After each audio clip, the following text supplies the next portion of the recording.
Sí, sí, sí. Verás el volumen en el rato de las pistas, que ahí cambia. Buenos días, queridos hermanos, sean bienvenidos un sábado más a nuestro tiempo de estudio, primero a nuestro servicio de sábado, el día que nos reunimos para aprender más de nuestro Dios, aprender más de su palabra, para juntarnos con nuestros hermanos, con nuestra familia en Cristo, para tener un tiempo de comunión, un tiempo de comunidad, para alabar juntos, para orar juntos, para apoyarnos los unos a los otros y por supuesto estar en comunión con nuestro Padre del cielo. Hoy tenemos el estudio, continuamos con el estudio de nuestro folleto 55, que es el reino justo de Dios. ¿Sí? Venimos hablando sobre el reino de Dios, venimos viendo desde la unidad 1, cuando ya estaba siendo profetizado, cuando luego en la unidad 2, nuestro Señor Jesús, ya estando aquí en tierra, empieza a hablar sobre él. ¿Sí? Y hoy nos encontramos con el tema 8, que se llama cizaña entre el trigo. En el tema 8 estamos el día de hoy. Si tiene su folleto, ¿sí? Cizaña entre el trigo. Les pido que me acompañen en una oración antes de empezar este estudio. Padre bendito, Padre todopoderoso, Rey de reyes y Señor de señores, Rey del universo, Padre de las luces, Padre nuestro, Dios altísimo, Dios eterno, gracias te damos, Dios bueno, por este día de vida, por tus maravillas, por tus bendiciones, por tus cuidados, por todo lo que nos das y nos muestras y nos permite ser testigos, Señor. Gracias, gracias por eso, Dios bueno. Gracias, Dios Santo, por permitirnos llegar aquí hasta tu casa con bien, permitirnos reunirnos, juntarnos con otros hermanos, con nuestra familia en Cristo, Señor, para estudiar tu palabra, para aprender más de ti. Hoy precisamente por eso te rogamos que tu Espíritu Santo esté llenándonos, Señor, que tu Espíritu Santo esté con nosotros, brindándonos el entendimiento, Señor, para que lo que veamos y leamos hoy de tu palabra podamos entenderlo y hacerlo parte de nuestra vida, aplicarlo en nuestra vida, en el día a día, Dios bueno. Hoy te pedimos que traigas con bien a nuestros hermanos que están en camino, Señor, que tengas con bien a nuestros hermanos que están conectados a través de internet, Señor. Que seas tú el que esté a cargo de todo lo que sucederá en esta mañana, Señor, que sea tu Espíritu el único que esté aquí presente en este sitio, en esta casa, el único que pueda hablar, el único que pueda moverse aquí, Señor, sea tu Espíritu Santo de poder. Te pedimos todos estos favores en el nombre de nuestro Señor Jesucristo. Amén. Amén. Vamos entonces con el día jueves, que nos tocaba leer en jueves el libro de Eclesiastés en el capítulo 12. ¿Sí? Vamos en la presentación, tenemos Eclesiastés capítulo 12. Búsquele en su Biblia. Estamos en el Antiguo Testamento, el libro de Eclesiastés, como saben, escrito por Salomón, exactamente. Se cree, ¿no?, que es Salomón, sí, pero aún nunca hay pruebas de esto al final, pero se le da como Salomón. Dice: acuérdate de tu Creador en los días de tu juventud, antes que lleguen los días malos y vengan los años en que digas, no encuentro en ellos placer alguno. Antes que dejen de brillar el sol y la luz, la luna y las estrellas, y vuelvan las nubes después de la lluvia. Un día temblarán los guardianes de la casa y se encorvarán los hombres de batalla. Se detendrán las molenderas por ser tan pocas y se apagarán los que miran a través de las ventanas. Se irán cerrando las puertas de la calle, irá disminuyendo el ruido del molino, las aves elevarán su canto, pero apagados se oirán sus trinos. Estoy en el versículo 5, capítulo 12, ¿no? Sobrevendrá el temor por las alturas y por los peligros del camino. Florecerá el almendro, la langosta resultará onerosa y no servirá de nada la alcaparra, pues el hombre se encamina al hogar eterno y rondan ya en la calle los que lloran su muerte. Acuérdate de tu Creador antes que se rompa el cordón de plata y se quiebre la vasija de oro y se estrelle el cántaro contra la fuente y se haga pedazos la polea del pozo. Volverá entonces el polvo a la tierra como antes fue y el espíritu volverá a Dios, que es quien lo dio.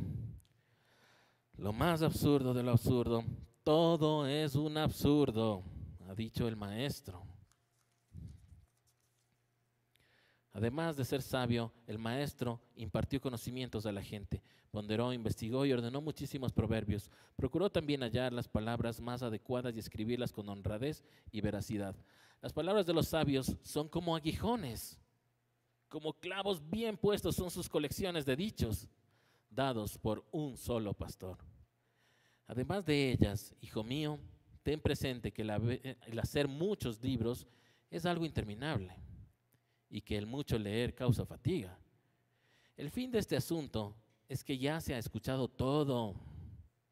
Teme pues a Dios y cumple sus mandamientos, porque esto es todo para el hombre, pues Dios juzgará toda obra, buena o mala, aún la realizada en secreto. Amén. Amén. Nos encontramos en el libro de Eclesiastés, como dijimos, escrito por Salomón, ¿sí? Se cuenta que esto es escrito ya después de que Salomón, siendo rey, tuvo su vida alejada del Señor, se alejó, hizo cosas que no debía, ¿sí? Mujeres, concubinas y todo, y regresó al Señor. Y escribió y nos dejó todo esto en Eclesiastés. El que ya vivió, ya vio todo y mejor recomienda a todos nosotros, empezando por los jóvenes, empezando por sus hijos, no hagas eso, no vivas de eso, no sirvió de nada, fue desperdiciado. Y como dice, en esta versión dice lo más absurdo de lo absurdo, en otras versiones es vanidad, vanidad de vanidades, vanidad, ¿sí? Entonces de eso se trata este capítulo. El capítulo 11, en cambio, enseña a los jóvenes de lo que se deberían cuidar, ¿sí? Pero aquí en el 12, en cambio, ya les dice lo que deben hacer, a lo que se deben dedicar. Y empieza con esta frase, estas palabras tan importantes. Acuérdate de tu Creador, de tu Creador. O sea, y esto debería ser algo que debemos tener en claro hoy en día, que hay tantas tendencias, bueno, no solo hoy, siempre lo ha habido, pero hoy es mucho más compartido, nos llega más a los oídos a través de distintos medios, todo esto de que yo puedo hacer mis cosas, yo soy el yo puedo, la autosuficiencia en todas las cosas, porque aquí nos dice, al decirnos, acuérdate de tu Creador, te está diciéndote, acuérdate que tú no eres tu dueño, acuérdate que eres propiedad de alguien, acuérdate que hubo un Creador que te hizo, Él es tu dueño, no eres tú, no es tu cuerpo, no es tu vida, no es tu espíritu. Acuérdate de eso. Empieza con eso. Yo sé que nunca lo he subrayado así, pero ahora subráyalo así y póngale por ahí en algún lado de esta forma. Acuérdese de que usted no es su dueño. Aunque usted quiera decirlo, aunque usted pueda decirlo, este es mi cuerpo, esta es mi vida, esta es, no sé, esta es mi forma de ser. No es. Aquí empieza diciéndote, después de todo lo que vivió Salomón, te dice, acuérdate que no eres dueño de nada. Acuérdate de eso, ¿sí? Y te dice, acuérdate antes de que llegue la calamidad, antes de que lleguen los tiempos malos, antes de que llegue la vejez, antes de que ya no tengas fuerza. Ahí habla de ya no poder ver, de ya no poder mirar, de ya no poder escuchar. Habla de los hombres fuertes, como dice ahí de los guardas, que son grandes y fuertes, ya no serán grandes y fuertes. El hombre estará encorvado, estará con su joroba. Dice, acuérdate antes de que llegues a esos días, porque quizá para esos días ya será muy tarde y ya no puedas servir al Señor. No digo que ya sea imposible, porque no dice eso, no dice que sea imposible, pero ya no podrás hacerlo con toda la fuerza que tenía uno de joven, ¿sí? Es posible, por supuesto que es posible seguir sirviendo al Señor en otro lugar, en otra forma. Tal vez no podrá estar parado, caminando, corriendo, yendo a misiones, pero podrá estar en su lugar, en su sitio, en su puesto, orando, haciéndose cargo de algo, seguro. Eso siempre, ¿sí? Eso sí hay, pero por eso te dice, acuérdate. Esto va así, sí, va hacia los jóvenes, pero nos llega a todos, ¿no? Acuérdate, antes de que lleguen esos días. Eso habla en el 2, la luz, las estrellas, nos habla de tus tiempos de prosperidad. Cuando tuviste estos tiempos de prosperidad. ¿Por qué? Porque luego vendrán la oscuridad, las nubes, que son los tiempos de calamidad, que también tenemos en la vida, ¿verdad? ¿Sí? El 3 habla de esto, lo que les decía, de los guardias que ya no serán grandes y fuertes, sino ya hasta temblarán. imagínense, y en este tiempo hablando de estas enfermedades que tenemos ahora, como el Parkinson, que es de este temblor, ¿verdad? ¿Sí?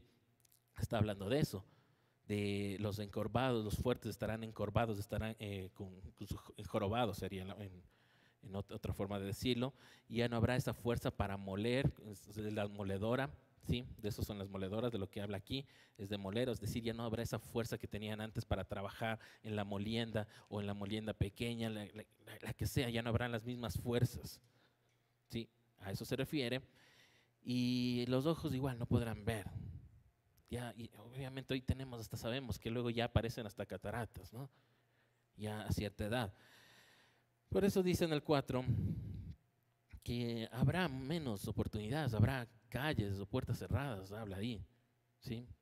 Tu oído ya no será bueno. Mira, está habla del oído, está hablando de todo lo que sucederá ya en la vejez. En el 5 dice que ya hasta se asustarán, nos asustaremos o nos causará temor o dificultad el subir a las alturas, a los montes. Justo lo que hablamos, ya no tendrán las mismas fuerzas para irse a un monte, a ir llevando la palabra en una misión, a algún sitio, ¿sí? Por eso, mientras aún tiene fuerzas, hágalo, ¿sí? Y se florecerá el almendro. Cuando se refiere a florecerá el almendro, habla de que el cabello se hace blanco también. El cabello será blanco, ¿sí? Y habla de cuando usa este tema de la langosta, que es un insecto, en otra versión dice cigarra, habla de cuando ya vuela, porque tiene un tiempo en que vive en el suelo, come, se alimenta, nace, crece, está todo y en el suelo, entre las plantas, pero cuando levanta el vuelo, pocos días después, ya muere. Sí, por eso nos pone específicamente a este insecto, a la langosta o la cigarra, sí, porque dice ya. El momento en que empieza el vuelo es porque ya sabe que ya va a morir. Ya llega su tiempo, ¿sí? Su morada eterna, por supuesto. Por eso llega al 6 nuevamente. Por eso acuérdate. Repite, vuelve a repetirnos. Acuérdate. O sea, pon atención, hazlo ahora, ¿sí? Y habla del cordón de plata, y habla de muchas cosas que a veces se interpretan como que se está refiriendo a temas de otras religiones, ¿no? De otras religiones que usan lo del cordón de plata, que usan lo de la vasija de oro, usa todo. Aquí usa toditos y lo pone así de esta manera porque Salomón, como rey, como todos los reyes, tenían esto, tenían un pozo, no cualquier pozo afuera en el pueblo, ¿no? No cogían el agua ahí. Para los reyes le hacían el pozo, pero perfecto, hermoso, y con un cordón de plata y con un cántaro de oro y todo eso, y así con eso tomaban el agua para los reyes. Así para la realeza era de esta manera, ¿sí? Así se cree que era así también. Entonces, a eso se refiere un poco esto.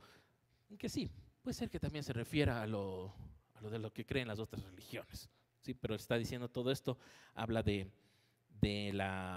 cordón de plata, de la vasija de oro sujetada, de sacar el agua del pozo, que todo eso se acabará, se romperá, ¿sí? Así que mientras aún mientras aún eres útil, mientras aún tienes fuerza, que lo hagas, que te acuerdes de tu Creador. ¿De qué? De cumplir sus cosas, de servirle, de adorarle, ¿no es cierto? Nos dice en el 7, recuerda, y nos confirma que somos hechos de tierra, nos confirma la creación. Cómo hizo Dios al hombre, que tomó barro e hizo al humano, así. Nos recuerda esto y queda confirmado miles de años después, esto, ¿sí? Diciéndonos, va a volver, tu cuerpo físico va a volver al polvo, va a hacerse tierra. ¿De qué te preocupas de eso? Preocúpate de las cosas eternas, ¿sí? De eso nos habla, de esta confirmación.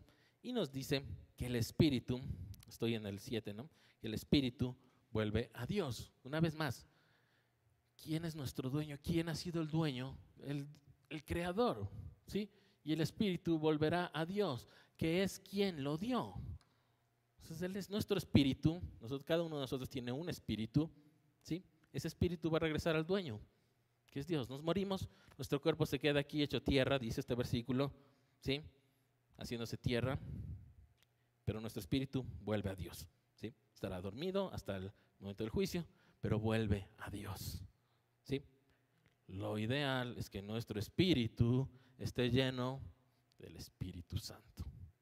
No dejemos otros espíritus que llenen a nuestro espíritu, porque es posible, por supuesto, dar cabida a otros espíritus que no sea el Espíritu Santo.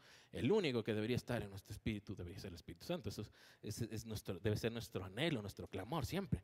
Entonces aquí nos queda claro esta parte de que ni siquiera el espíritu nos pertenece y volverá al dueño, ¿sí? Regresa al dueño. Y va esta frase en el 8, que es vanidad, vanidad de vanidades, todo es vanidad, o como dice aquí, absurdo. Qué absurdo le parece al escritor de Eclesiastés, el rey Salomón, que es absurdo el desperdiciar la vida haciendo otras cosas, buscando otras cosas, anhelando otras cosas, pensando en el aquí, en nuestro cuerpo, en nuestro tiempo aquí, ¿sí? En lugar de pensar en las cosas eternas. Absurdo no aprovechar nuestro tiempo para servir al Señor mientras aún se puede, ¿sí?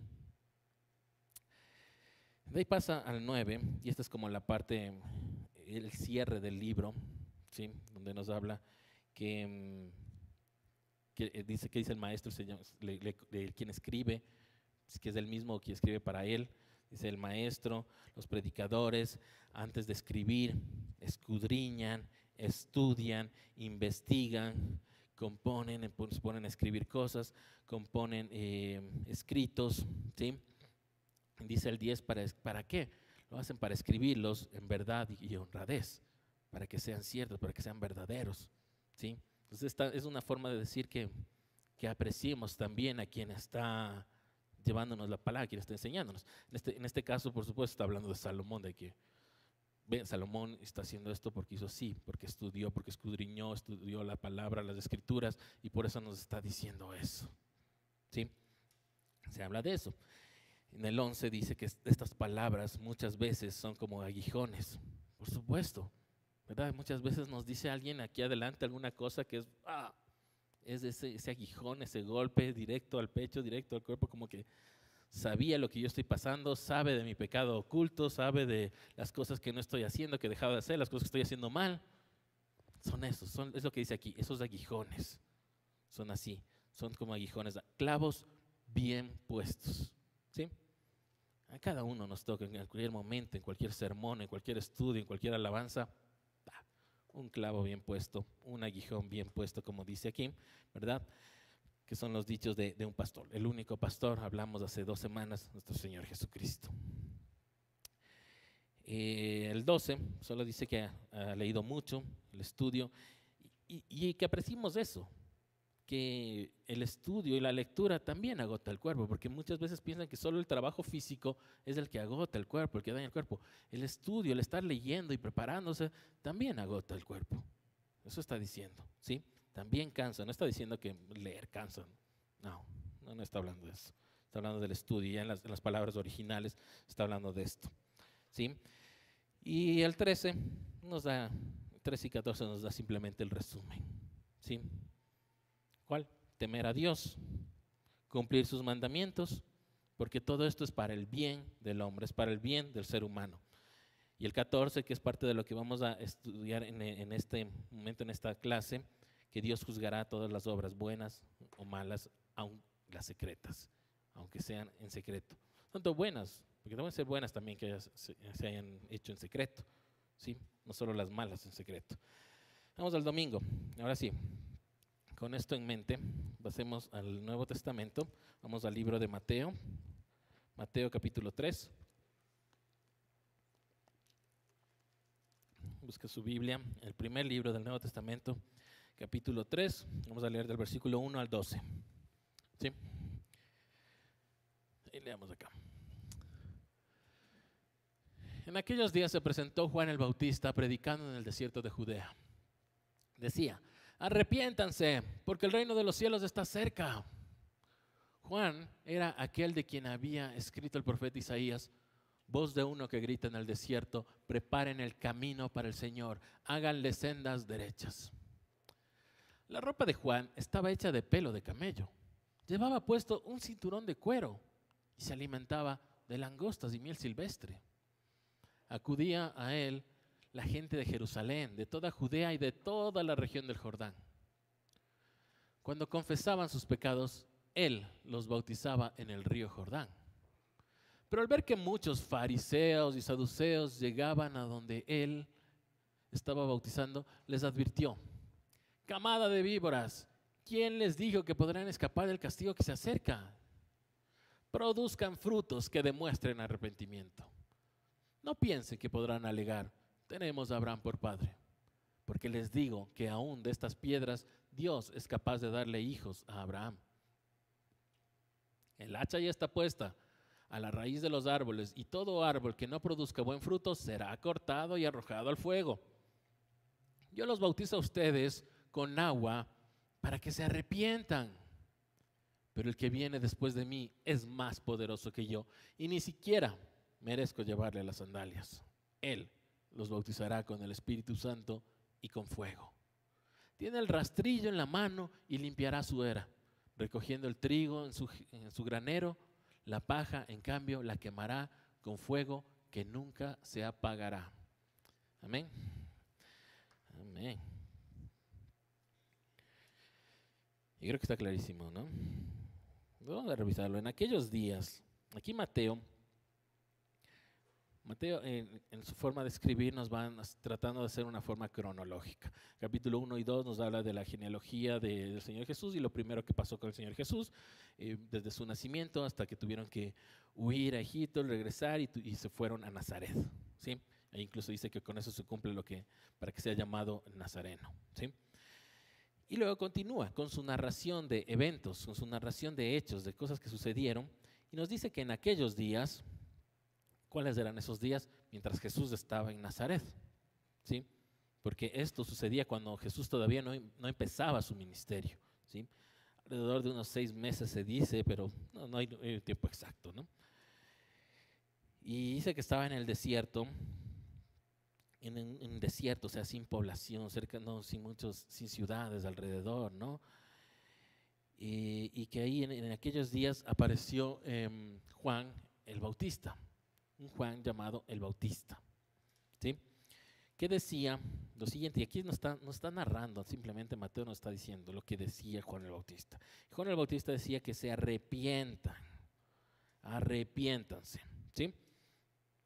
Y aquí es interesante porque usa la palabra, si usted es de los que les gusta estudiar, la palabra que usa ahí en el griego no es de arrepentirse de pecado, ¿sí?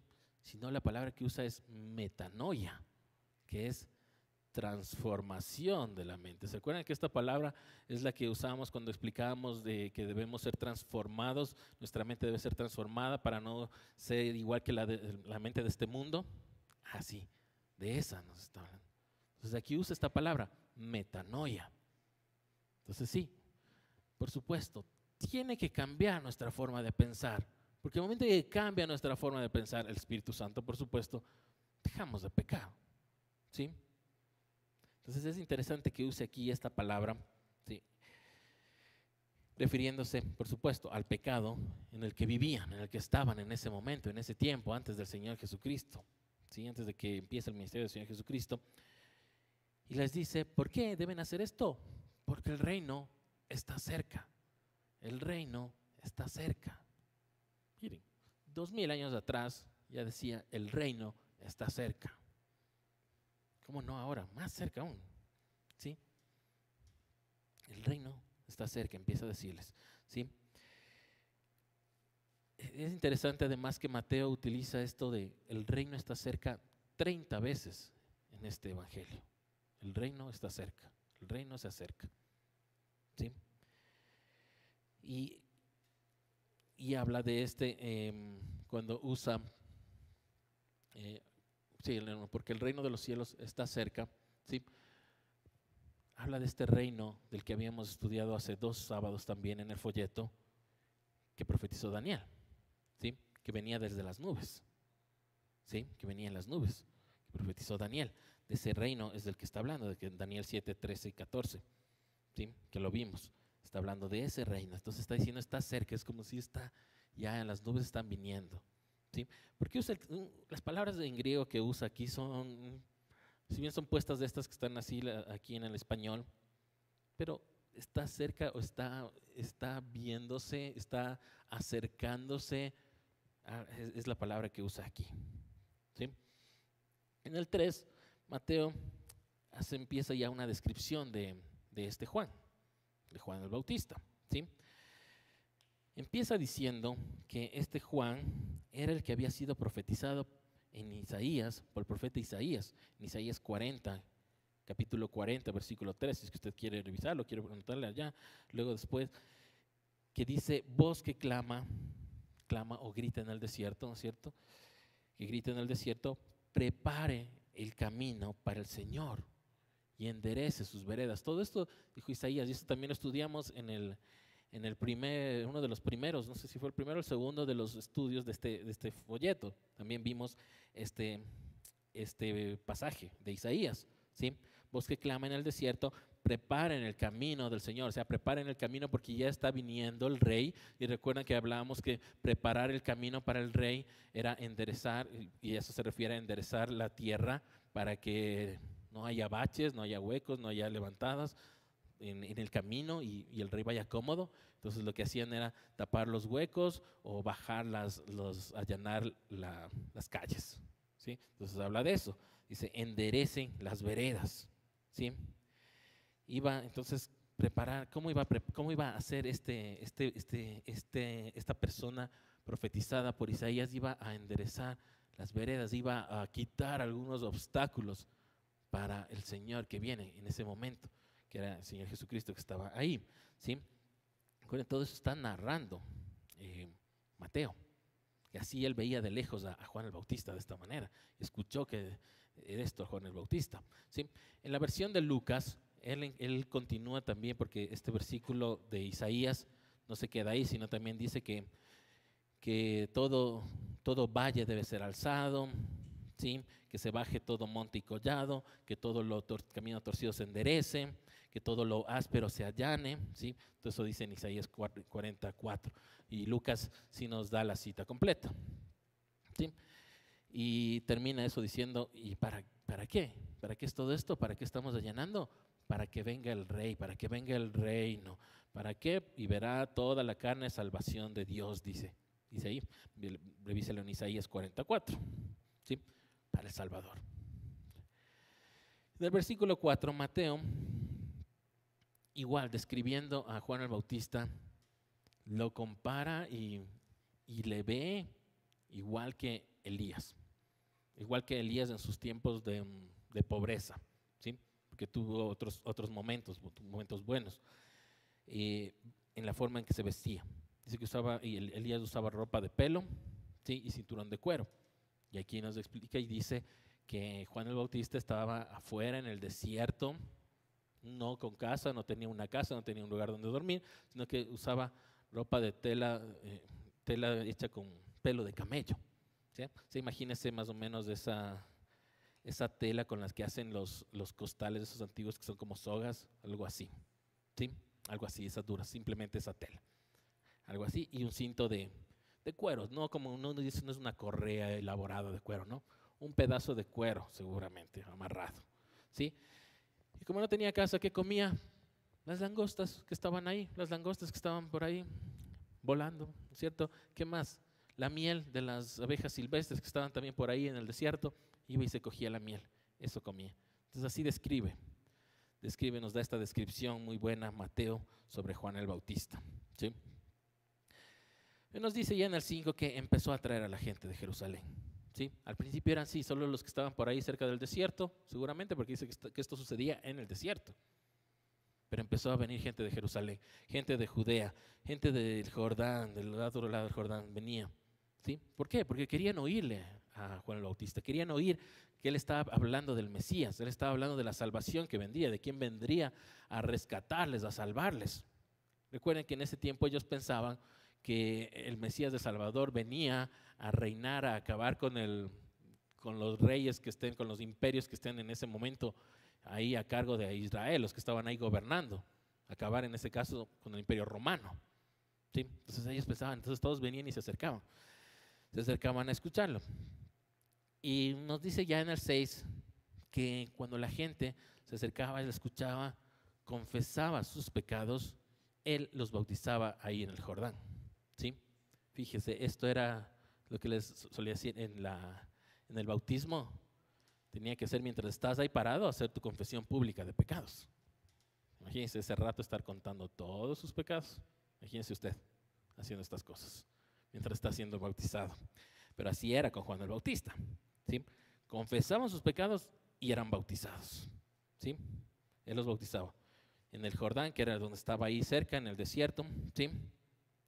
Él seguía ahí en el desierto, no estaba todavía en la ciudad, no estaba en la ciudad, estaba cerca de Jerusalén, pero ahí a las afueras, en el Jordán. ¿Sí? Estaba haciendo esto. Confiesa su pecado, se arrepiente. ¿Se acuerda de lo que decía antes en el otro pasaje que estudiamos? Que hay que arrepentirse, ¿no es cierto? Y es bautizado. ¿Sí? De paso, quiero contarles que estamos pensando en hacer bautismos quizá el último sábado de este mes o el primero del siguiente mes. Como siempre, queremos hacer bautismos antes de las fiestas. ¿Sí? Así que si alguien siente en su corazón el bautizarse, también estamos ya preparando la fecha. ¿Sí? Que quizás sea una de las últimas en que usemos este bautisterio, porque ya saben que estamos próximos a cambiarnos de local también.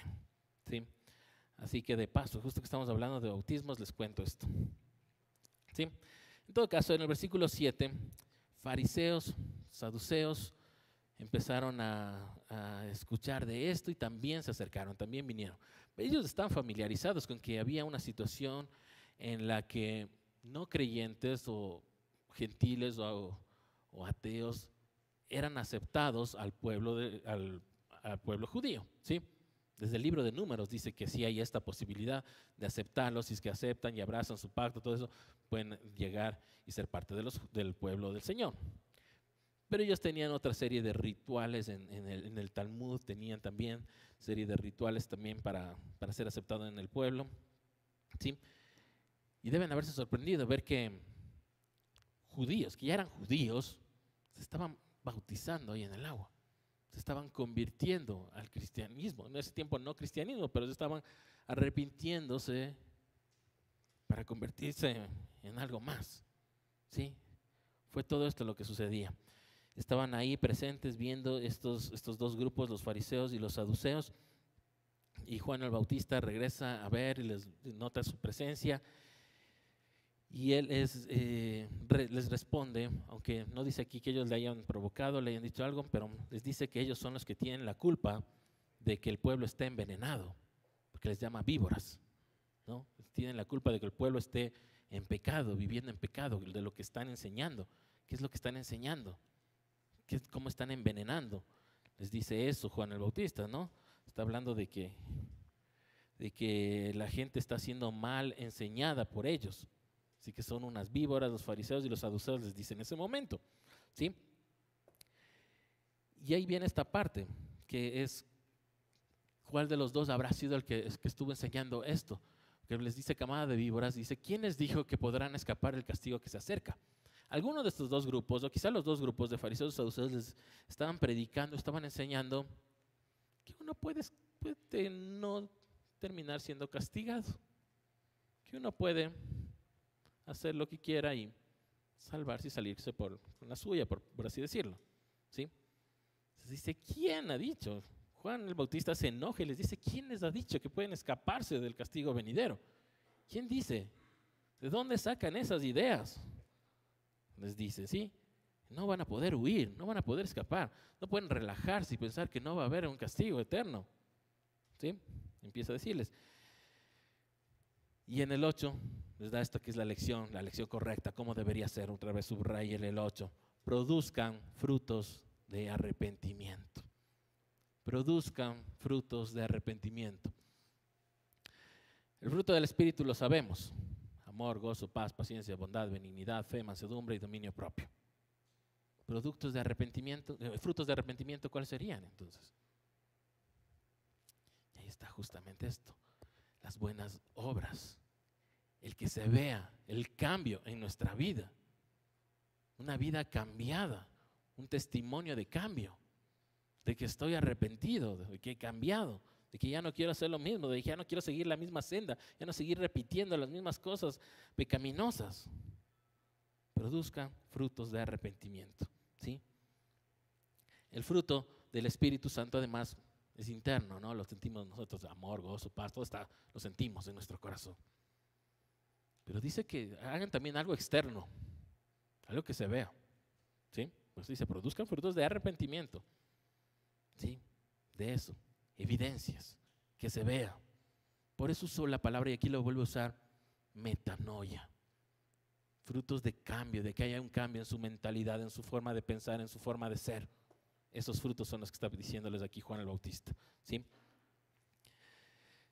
Y ahí se va al 9, donde dice, no crean, les dice que porque Abraham es su padre, ustedes son los únicos y los especiales que se les permitirá hacer de todo, que no habrá castigo para ustedes porque son demasiado especiales. No, porque el Señor, si quiere, tomará a las piedras y les dará sus hijos. No dice usará, no dice solo usará, en otras dice que usará piedras, todo eso, pero en esta dice que les dará sus hijos. ¿Sí?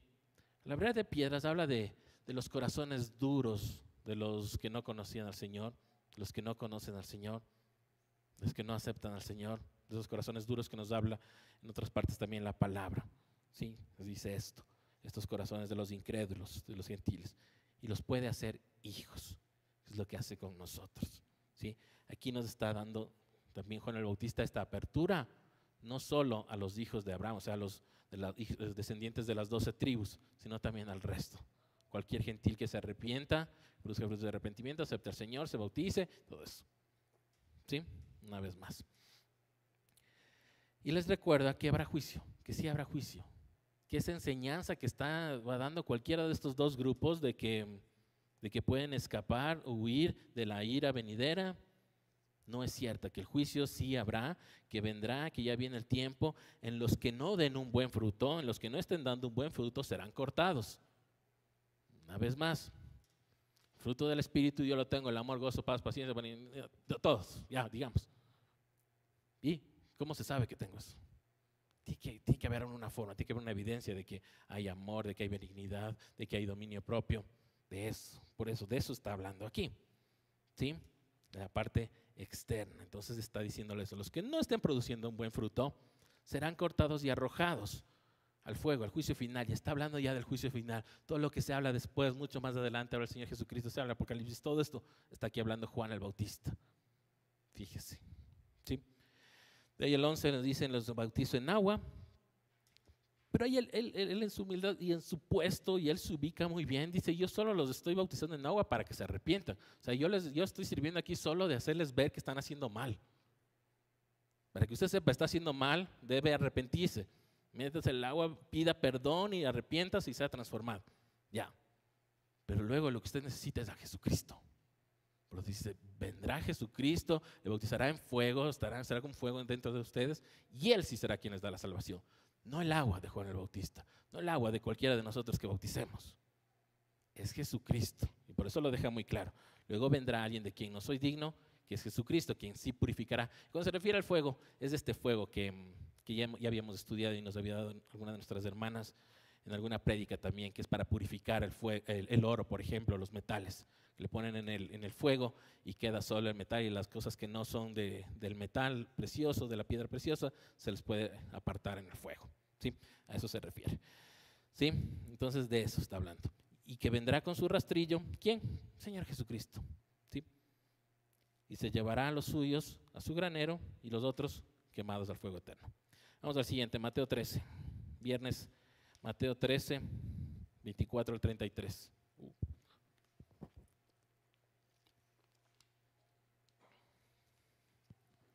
Leamos. Jesús les contó otra parábola. El reino de los cielos es como un hombre que sembró buena semilla en su campo. Pero mientras todos dormían, llegó su enemigo y sembró mala hierba entre el trigo y se fue. Cuando brotó el trigo y se formó la espiga, apareció también la mala hierba. Los siervos fueron al dueño y le dijeron, Señor, ¿no sembró usted semilla buena en su campo?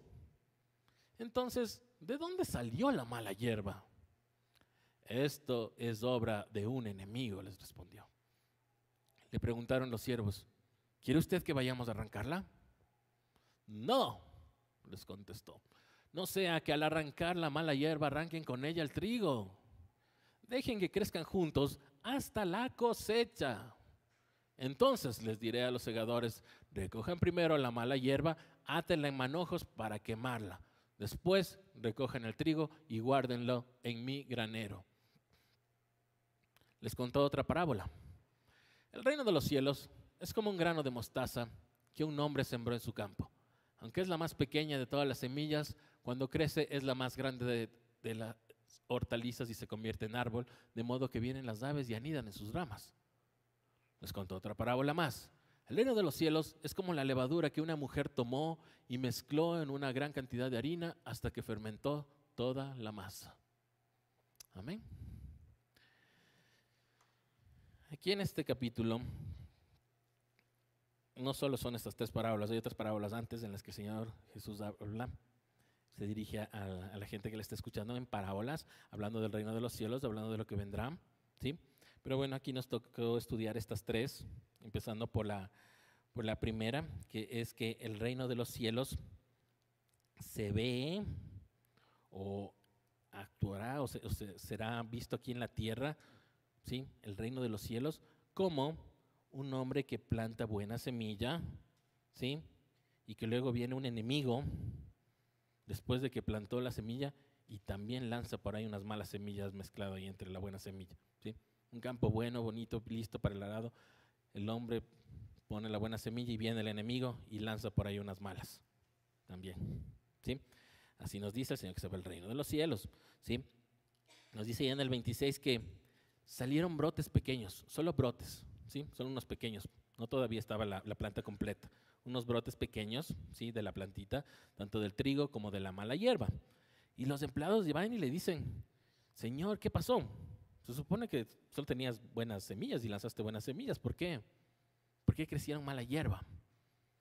Y fíjese, el dueño, quien pone la semilla, sabe de la existencia de un enemigo, sabe que existe un enemigo. Y sin duda dice, es que esa es la obra del enemigo, pues no hay otra opción, es lo uno, es lo otro. El buen sembrador, el Señor, con la buena semilla, el enemigo, pues la mala. Clarísimo les dice eso. Así que le dice, entonces, ¿quieres que vayamos a sacar? Le dice, no, hay que esperar hasta la cosecha, hay que esperar a que crezcan, porque si es que le sacan ahorita pueden terminar sacando y sacando también a los buenos, ¿sí?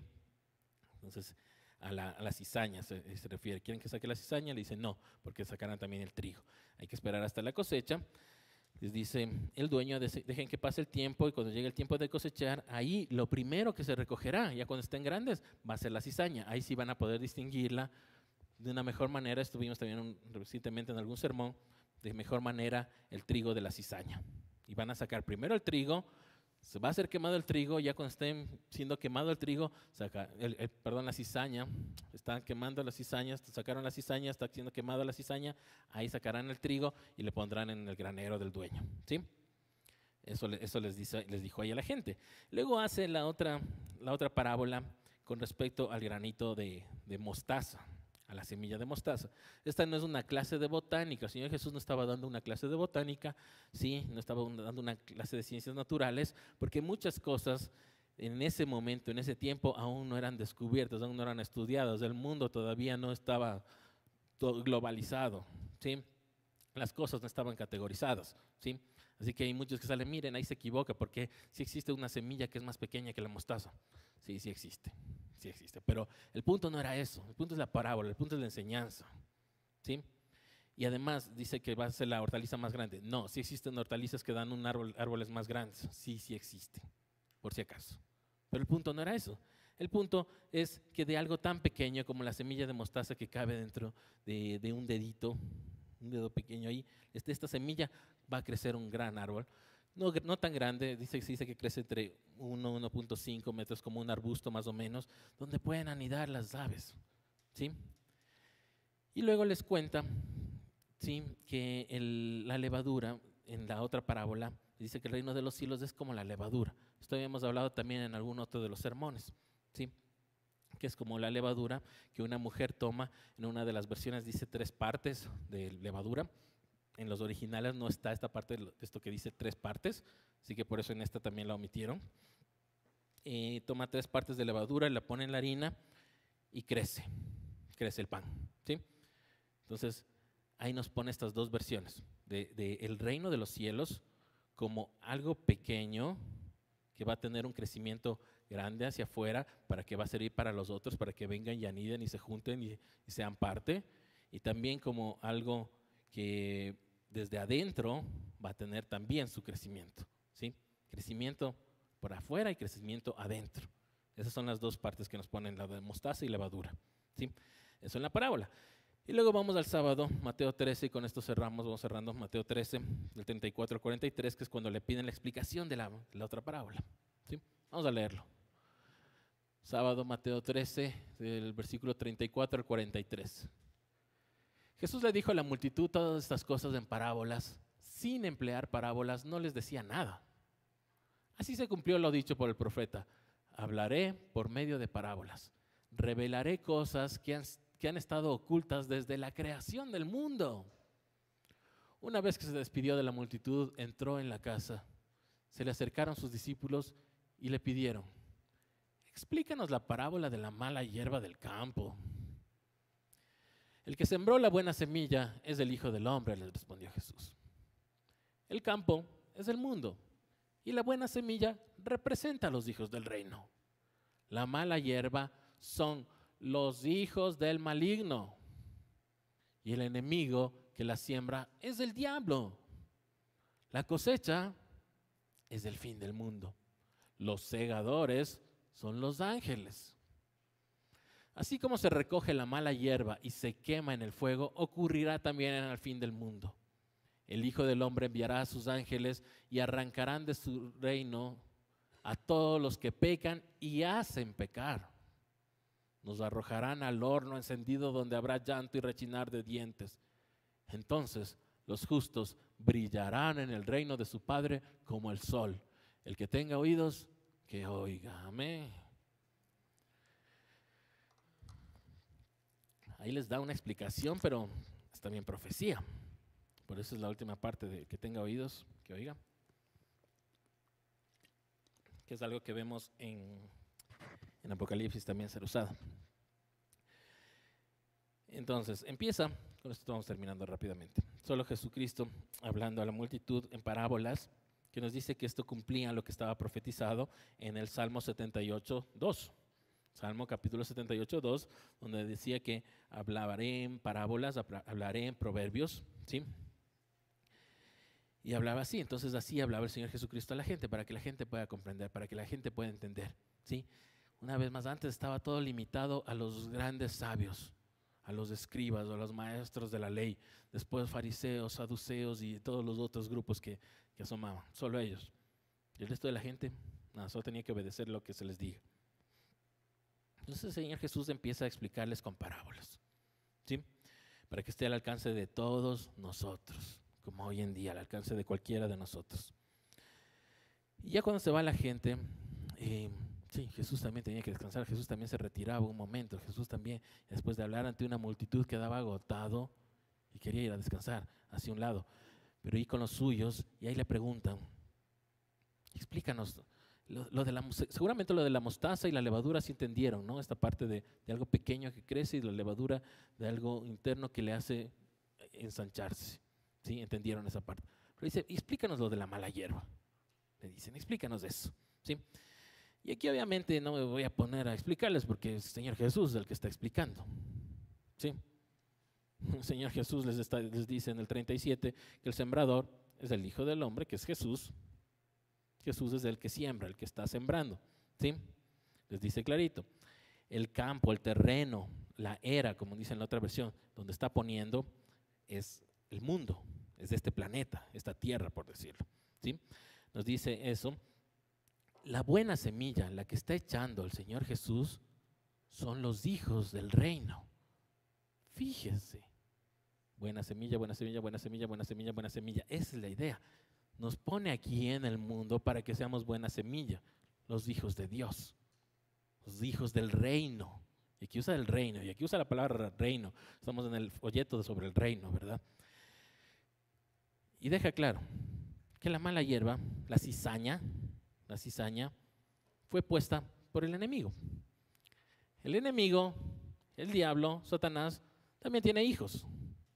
Nos dice que también caen al campo, a la tierra, al mundo, y también están por aquí, los hijos del diablo. Los hijos del diablo, ¿sí? Están por aquí. Pero dice ya en el 31 que llegará la cosecha final, llegará el tiempo de cosechar, ya cuando cosecha, ya como era la parábola, ¿no? Que les dijo esperen hasta que ya sea tiempo de cosecha, cuando ya crezcan los trigos y las cizañas, ¿no es cierto? Entonces llegará ese tiempo de cosecha y Jesús les dice, ese es el fin del mundo, cuando ya se acabe este mundo, ya se acabe este planeta, la vida aquí, ¿sí? Y ahí nos habla que los ángeles están al servicio del Señor, que los ángeles serán los segadores, los que vayan a recoger, los que vayan a trabajar el campo, a ir cortando, a ir sacando, lo que sea, ¿sí? Que esto es ratificado en 1 de Pedro 3:12, por si acaso quiero buscarlo. 1 de Pedro 3:12 nos dice que los ángeles están al servicio del Señor Jesucristo, ¿sí? Y en el 41 nos dice que a los que pecan y hacen pecar, ¿sí? Y hacen pecar. ¿Por qué? Porque se acuerda que hablaba Juan el Bautista de aquellos que estaban enseñando mal, aquellos que les hacían creer otras cosas, que pecar no pasa nada, que está bien, que hay tiempo suficiente. Todo esto les dice eso. A los que pecan y hacen pecar, ¿sí? En otra versión, tal vez la que usted tiene, dice que sean piedra de tropiezo, que sean tropiezo para otros, ¿verdad? Entonces dice que a todos esos serán recogidos como cizaña, como hierba mala. Serán cogidos como cizaña, ¿por quién? Por los ángeles, está diciendo, y puestos en el horno de fuego. ¿Cuál es este horno de fuego? El fuego eterno, ¿sí? Donde habrá el llanto y crujir de dientes. Allá en ese horno estarán todos estos. Y como les decía, aparentemente los justos, los que son los hijos de Dios, los buenos, la buena semilla, estará viendo todo esto. Estará viendo que sí, fui buena semilla. Gracias a Dios, gracias a su Espíritu, me mantuve siendo buena semilla y viendo cómo los otros están quemando. Y todos ellos dice que serán recogidos en su granero y estarán en su granero y estará brillando como la luz del sol, ¿sí? Todo eso, ¿sí? Como les digo, eso está explicado, pero de todas formas le explico, pero esa es la idea, ¿sí? Esa es la idea del reino. Quedemos ahí y vamos. Espero que hayan leído el resto también, porque nos tocaba 2 Corintios también otro día, y Salmo 1, que habla también justamente de esto de la siembra, de la cosecha, ¿sí? Vamos a los anuncios, que el Señor les bendiga.